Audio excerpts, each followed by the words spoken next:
بسم الله الرحمن الرحيم. رشيد خليف، عضو المكتب الجهوي لنقابة فيدرالية نقابات ديمقراطية، وعضو المكتب الجمعوي لجمعية مالكي ومستغلي وسائقي سيارات الأجرة الكبيرة بالناظور والدريوش. بادئ كنشكر الحقل الإعلامي على هذه المواكبة ديالو الدائمة والمستمرة في جميع الأحداث اللي كنعيشوها وجميع الأنشطة اللي كنعيشوها. ومن هذا المنبر هذا كنتقدم بالتعازي الحارة للإخوان ديالنا ضحايا زلزال مراكش والحوز، وعلى غرار ما قام به يعني أطياف الشعب المغربي. هذه مبادرة من الإخوان المهني سائقي سيارات الأجرة الكبيرة بالناظور، والنقالة عبر الشاحنات الكبيرة على الصعيد الوطني أو الدولي،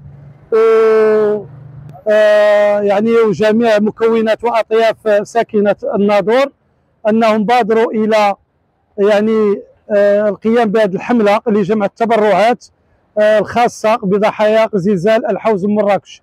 وكما كتلاحظوا أن هذه العملية استمرت اليوم لليوم الثاني، وعرفت واحد الإقبال يعني اللي خلى واحد الآثار في النفوس ديال جميع الإخوان اللي كاينوا معنا هذا الحدث هذا. وهذا تعبير منا التآزر والتضامن والألم اللي حسينا به حنا جراء هذا المصاب هذا.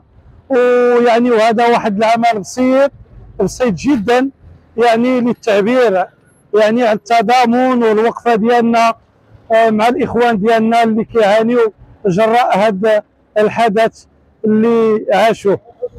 وكنطلبوا من هذا المنبر انخراط ساكنه الناظور. هذه المبادره هذه موجهه لساكنه الناظور وجميع الاخوان اللي يعني قراب منا، انهم يساهموا بالقليل بالكثير باش ما كان يعني ما كاين حتى شي حاجه يعني اللي يعني اي حاجه كتنفع في هذا.